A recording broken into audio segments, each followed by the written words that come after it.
Muslimin dan muslimat yang dirahmati Allah sekalian. Apabila Nabi tumpang duduk di rumah Abu Ayyub Al-Ansari, pada mulanya Abu Ayyub suruh Nabi duduk tingkat bawah, dia duduk tingkat atas. Kemudian tidak sedap hati akan Abu Ayyub Al-Ansari itu. Nabi tinggal di tingkat bawah, sedangkan dia duduk di atas. Kerana dia rasa seolah-olah dia duduk berjalan, duduk langkah kepala Nabi SAW. Sahabat dengan Nabi. Teruslah kata sahabat, tuan-tuan. Imam Malik, Imam mazhab Maliki, Imam Malik yang dipanggil Imam Madinah. Imam Malik, dia duduk di Madinah, dia tidur, dia akan make sure, dia akan pastikan kaki dia tak unjuk ke arah makam Nabi SAW. Respect tu. Dia tak unjuk kaki dia arah ke makam Nabi. Pasal apa? Pasal dia rasa dia macam biadab dengan Nabi SAW. Kita ada mengaji, ustaz ada mengajar, kita duduk bagi kaki mai kat ustaz pun dah. Yo, tak ada, ini tak ada. Saja abang. Takut siapa nak perbetul orang lagi dia pergi suara. Kalau dah suara dia tarik balik slow. Dia bukan apa, benda ni benda adab. Saya abang dalam kuliah lepas. Adab ni tuan-tuan, mengaji sampai PhD pun tak belajar. Adab ni dia tak ada dalam silibus, dia tidak ada di dalam muqarrar, tak ada. Dulu masa kita dulu sekolah, masa kita kecil-kecil umur sekolah Arab dulu ada satu subjek akhlak. Dulu zaman kita pergi sekolah kebangsaan belajar Jawi. Zaman tu di sekolah Arab petang ni ada satu subjek akhlak. Lah tak ada dah. Pasal lah dia anggap kalau hang lulus dapat first class honors, hang kira dah cerdik, hang kira beradab lah. Dia kira begitu dia pukul borong lah ni. Maka akhirnya hari ni lahir orang-orang yang berilmu tetapi kurang beradab. Maka ilmu disampaikan dalam keadaan kurang berhikmah. Dia ada ilmu, Masya Allah, kita tahu, Masya Allah, dia ni rajul ilmi, dia ni cukup berilmu, very knowledgeable, kita kata. Tapi orang lah kata kurang sikit. Kurang ni pun satu hal. Dia kata ada kurang sikit. Apa tak tahu, tapi ada. Dia macam tak cukup manis pun ada. Dia macam tak cukup masin pun ada. Dia macam tak cukup pedas pun ada. Dia ada kurang.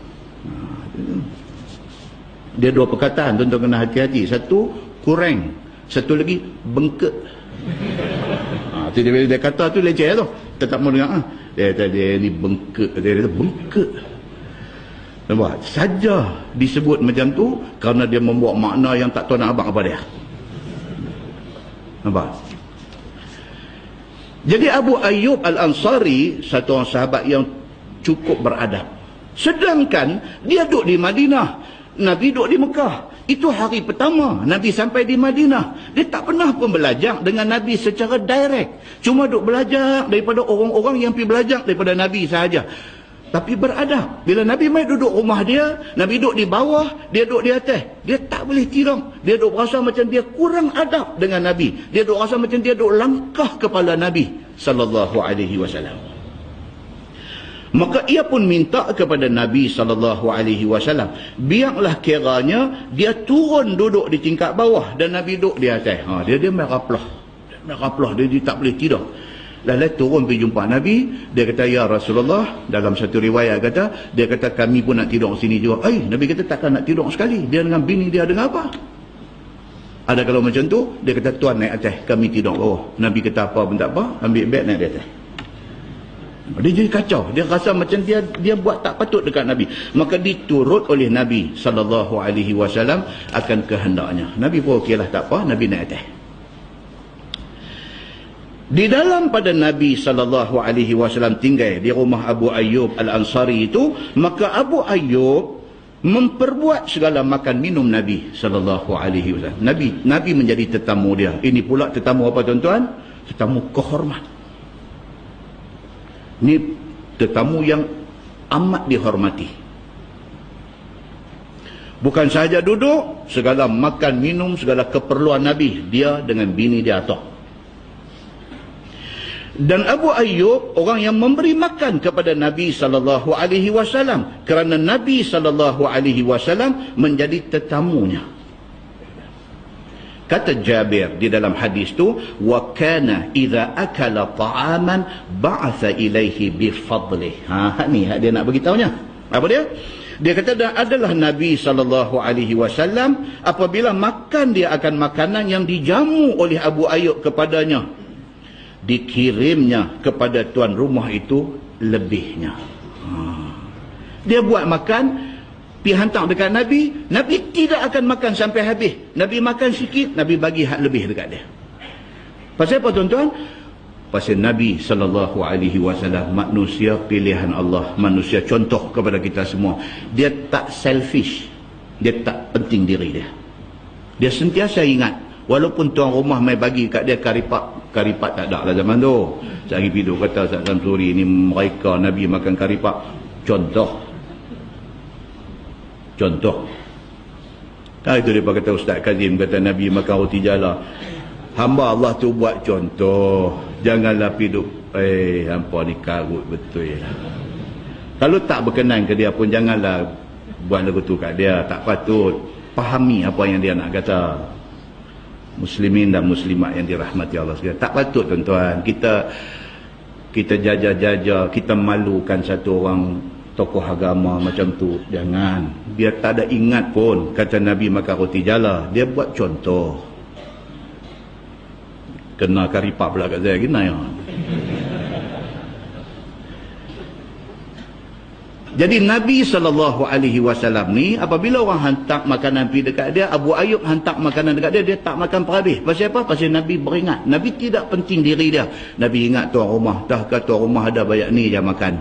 Dia ambil sikit, hat belen, dia bagi balik kepada Abu Ayyub Al-Ansari. Maka dikirimnya kepada tuan rumah itu lebihannya, yakni tidaklah Nabi SAW makan semua yang dijamu itu. Dia kata Nabi tak makan bagi habis, bahkan dimakannya makanan itu atas kadarnya sahaja. Kemudian dipulangkan balik yang bakinya. Demikianlah tiap-tiap kali diberi oleh Abu Ayyub Al-Ansari kepada Nabi SAW akan makanan, maka adalah lebihnya ditinggalkan oleh Nabi SAW. Dan Abu Ayyub Al-Ansari itu satu orang yang menanti lebihan makanan Nabi. Itu dia. Bukan sahaja dia buat makan, dia hantar dekat Nabi, dia tahu dah Nabi akan makan sikit bagi balik kat dia. Dan dia memang duk tunggu belen makanan Nabi ni. Pasal apa? Pasal tentu di makanan itu ada keberkatan dia. Pasal apa dia kata? Kerana ia, yakni Abu Ayyub Al-Ansari, mau mengambil berkat dengan lebihan makanan Nabi SAW itu. Saya pernah baca dari sini cerita tentang mak kepada Anas bin Malik. Anas bin Malik ni popular, very popular. Mak dia ni nama Ummu Sulaim, gelaran dia Ummu Sulaim. Rumah mereka tahu mana tuan-tuan? Rumah mereka betul-betul menghadap kiblat Masjid Nabawi. Kita mai daripada Babus Salam nak mai ziarah makam Nabi ni, kita lintas tempat mihrab tu, imam tu, balik depan tu, balik sana dinding mihrab tu, di situlah rumah Anas bin Malik dengan mak dia Ummu Sulaim. Dalam hadis kata apa? Saya kena keluar sah. Dalam hadis kata apa? Dia kata an Anas radhiyallahu anhu qala kana an-nabi sallallahu alaihi wasallam la yadkhulu ala ahadin minan nisa illa ala azwajihi إلا أم سليم فإنه كان يدخل عليها فقيل له في ذلك فقال النبي صلى الله عليه وسلم إني أرحمها قتل أخوها معي أو كما قال hadis sahih riwayat Imam Muslim. Anas kata Nabi SAW dia 9 tahun, satu riwayat kata 10 tahun dia jadi khadam Nabi. So setiap movement, setiap pergerakan Nabi Anas tahu.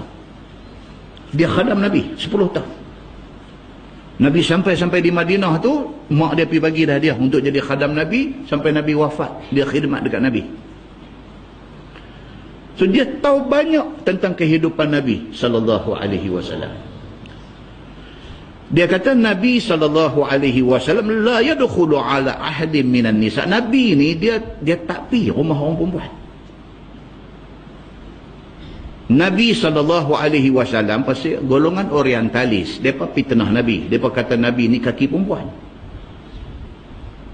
Orientalis, dia kata Nabi ni womanizer dalam bahasa orang putih. Womanizer ni maksud kaki perempuan. Tak boleh tengok perempuan segar sikit, dia nak main satu macam. Dia pun duk gambarkan Nabi ni macam tu. Pasal Nabi menikah ramai. Anas bin Malik yang duk jadi khadam Nabi pula, dia kata apa? Dia kata, kanan Nabi sallallahu alaihi wasallam la yadkhulu ala ahadin minan nisa. Aku nak abakkan apa? Dia kata Nabi sallallahu alaihi wasallam dia tak pernah pergi rumah orang perempuan ni. Illa ala azwajih, melainkan rumah isteri-isteri dia. Illa Ummi Sulaim, seorang aja yang bukan isteri dia tapi Nabi duk pergi di rumah mak kepada Anas bin Malik yang bernama Ummu Sulaim. Nabi kelihatan kerap ke rumah Ummu Sulaim ni. Fa innahu kana yadkhulu 'alaiha, Nabi memang duk pergi rumah Ummu Sulaim ni. Fa qila lahu fi dhalik, bila orang tanya Nabi, orang tengok awak ni Nabi ni kerap duk pergi rumah Ummu Sulaim. Orang tanya, ya Rasulullah, pasal apa tuan rajin pergi rumah Ummu Sulaim? Dalam hadis lain cerita Nabi selalu nanti pergi untuk qailulah di rumah Ummu Sulaim. Sebelum Zuhur, Nabi akan pergi rumah dia tidur sat. Sementara nak tunggu Zuhur. Tidur sat tu dia panggil qailulah. Nabi pergi tidur di rumah tu. Faqala Nabi sallallahu alaihi wasallam, inni arhamuha. Nabi kata, aku kesian kepada Ummu Sulaim ini. Qutila akhuha ma'i. Saudara dia yang close, yang rapat dengan dia, syahid di dalam perang ketika dia berperang bersama dengan pasukan aku. Nabi kata. Dalam sebuah hadis lain pula dia kata apa? Dia kata an Sumamah an Anas radhiyallahu anhuma anna Umma Sulaim kanat tabsutu lin Nabi sallallahu alaihi wasallam nitta'an fayaqilu 'indaha ala dhalika an-nata'. قال فإذا نام النبي صلى الله عليه وسلم أخذت من عرقه وشعره فجمعته في قارورة ثم جمعته في سك. قال فلما حضر أنس بن مالك الوفاة أوصى إلي أن يجعل في حنوطه من ذلك السك. قال فجعل في حنوطه أو كما قال. hadis sahih riwayat Al-Bukhari. Sumamah ni bukan Sumamah kita pernah baca cerita dia dulu ni. Ini Sumamah ni siapa? Sumamah ni cucu kepada Anas bin Malik. Nama dia Sumamah bin Abdullah bin Anas bin Malik. Dia cucu kepada Anas bin Malik. Kata dia, Anas bin Malik, tuan dia, pernah bagi tahu, kata, anna Umma Sulaim kanat tabsutu lin Nabi sallallahu alaihi wasallam nitta'an. Anas pernah cerita dekat cucu dia. Dia kata, tok nek hampa dulu. Maksudnya mak Anas bin Malik. Dia kata, tok nek hampa dulu nama Ummu Sulaim.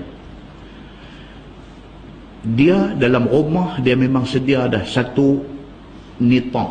Nitak ni satu tikar buat daripada kulit binatang. Dia panggil nitak. Nun ta'ain, nitak. Satu tikar buat daripada kulit binatang. Ummu Sulaim ni siap dah satu tempat, dia hampak tikar daripada kulit binatang ni, dan tempat itulah akan jadi tempat Nabi mai sat lagi sebelum sembahyang Zuhur. Nabi pi lap sat orang tu, tidur sat. Qailulah. Tempat Nabi nak pergi duk landing tidur sementara nak tunggu Zuhur tu memang disediakan oleh mak kepada Anas bin Malik. Dia buh dah hampak siap dah tentu. Fayaqilu 'indaha 'ala dhalika an-nita'. Dia kata, dan Nabi qailulah di atas tikar kulit itu. Qala, kata Anas, fa idza nama an-nabiy sallallahu alaihi wasallam akhadhat min 'araqihi wa sya'rihi. Bila Nabi tidur, Qailulah sebelum zuhur panas. Bila Nabi SAW tidur, Nabi peluh. Nabi peluh. Peluh yang mengalir daripada tubuh Nabi SAW itu turun di atas nitaq ni, di atas tikar kulit ni. Dan juga wasya'rih, dan rambut Nabi ada juga yang gugur satu dua helai di atas tikar kulit yang ditadah, yang dihampak oleh Ummu Sulaim ni. Akhadhat min araqihi wa sya'rih. Apabila Nabi bangkit, Nabi pergi nak sembahyang zuhur, Ummu Sulaim ni dia kaut peluh Nabi tu, dia ambil wa sya'rih, dan kalau ada rambut-rambut Nabi yang tergugur jatuh ni, dia kutik semua. Ni Ummu Sulaim, mak Anas bin Malik. Fajama'athu fi qarurah, dia kutik ni, peluh-peluh ni dia kaut, dia ambil bubuh dalam qarurah, di dalam botol kaca. Dia ambil simpan. Summa jama'athu fi suk. Kemudian peluh-peluh Nabi yang dia duk kaut, dia duk kukut ambil simpan di dalam botol kaca ni, dijadikan wangi-wangian. Sebab peluh Nabi ni, Masya Allah, sangat wangi. Yang kata istimewa Nabi Muhammad sallallahu alaihi wasallam. Takat tu tuan-tuan, saya nak peringat apa dia? Hadis ini hadis sahih riwayat Al-Bukhari. Qala, kata Sumamah, cucu kepada Anas bin Malik ni, dia kata, tuan dia yang cerita benda ni kat dia. Falamma hadara Anas bin Malik al-wafah. Cucu dia kata, bila tuan dia Anas bin Malik ni menjelang wafat dia. Anas mati umur apa tuan-tuan? Ada satu riwayat kata 99 umur dia, ada satu riwayat kata 100. Dia umur panjang Anas ni. Menjelang kewafatan dia, awsa ilayya. Sumamah cucu Anas bin Malik ni, dia kata apa? Tok Wan pesan dekat saya, dia kata, sebab dia cucu. Tok Wan pesan dekat saya, an yuj'ala fi hanutihi min dhalika suk. Tok Wan pesan supaya peluh Nabi hak tok nek duk kukut simpan tu, ambil itu yang dah jadi asuk, yang sudah jadi wangi-wangian tu, ambil, campur dan jadikan hanut. Hanut ni apa dia tuan-tuan? Minyak yang digunakan untuk nak lembutkan sendi-sendi orang mati. Dan kita bila kampung ada kematian, tuan-tuan tengok ada apa orang buat kat orang mati? Mereka ambil minyak nyok, dia upang ni sendi-sendi ni. Pasal apa dia pergi buat macam ni? Pasal nak bagi dia punya sendi semua free saat lagi masa mandi mayat mudah. Bila ada orang mati aja, habis ambil minyak tu dia panggil hanut. Ambil upang atas pelupuk mata ni, bagi mata katuk elok, upang dekat ni, dekat jaw ni, dekat apa, rahang ni, bagi dia boleh lembut, tutup elok. Semua dekat sendi-sendi ni semua main semua tu sapu minyak tu dia panggil hanut. Anas bin Malik dia pesan kat cucu dia, dia kata ni saat lagi kalau Tok Wan mati ni, dia kata ambil, dia duk simpan lagi hak mak dia kukut dulu ni, dia duk simpan lagi. Dia kata ambil itu peluh Nabi hak wangi tu, campur dengan minyak yang apa nak urut sendi aku bila aku mati saat lagi, dia kata. Qala, kata Sumamah cucu dia ni, faju'ila fi hanutih. Kami pun ikut apa dia kata, ambillah peluh Nabi yang wangi ni, campur dengan minyak, itulah yang diurut-urutkan di sendi-sendi Anas bin Malik apabila dia meninggal dunia. Maksudnya apa tuan-tuan? Yang saya selit masuk ni, nak abang kata, barakah ada di seluruh tubuh Nabi sallallahu alaihi wasallam. Demikian hal yang kita baca tadi, dia kata Abu Ayyub Al-Ansari nak ambil barakah daripada lebihan makanan Nabi sallallahu alaihi wasallam. Maka dimakan oleh Abu Ayyub Al-Ansari akan tempat yang dihantar oleh Nabi sallallahu alaihi wasallam akan jarinya pada makanan itu. Di mana tempat Nabi letak jarinya, maka di situlah Abu Ayyub akan letak jari dia untuk nak ambil berkat Nabi sallallahu alaihi wasallam.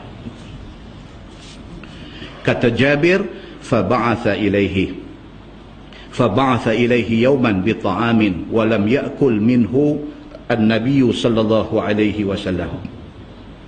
Maka dikirim oleh Abu Ayyub Al-Ansari kepada Nabi sallallahu alaihi wasallam pada satu hari itu makanan macam biasa. Padahal tiba-tiba tidak dimakan oleh Nabi sallallahu alaihi wasallam akan makanan itu. Nabi duduk rumah dia, sehari-hari duk hantar makan pagi, makan tengah hari, makan malam duk hantar. Tiba-tiba satu hari, makanan yang dia hantar dekat Nabi banyak tu, balik main banyak tu. Nabi tak sentuh makanan itu. Bila datang makanan itu kepada Abu Ayyub, dengan segeralah dia tanya kepada orang dia, khadam dia yang bawa makan pergi dekat Nabi itu, mana tempat Nabi letak jari dia pada makanan itu. Tiba-tiba dilihatnya makanan itu tidak luak, tidak kurang sebagaimana yang ada asalnya juga, yang ada di dalam bekas itu. Dia nak tanya, Nabi makan tadi, Nabi buah tangan, tengok-tengok main macam tak sentuh. Bila dilihat oleh Abu Ayyub akan makanan itu tidak luak, maka sudahlah terkejut dalam hati dia. Terkejut. Dia duk sangka, kata, mai nak tanya Nabi makan tahu nak, mai tak nampak kata Nabi sentuh makanan itu. Dia sudah susah hati.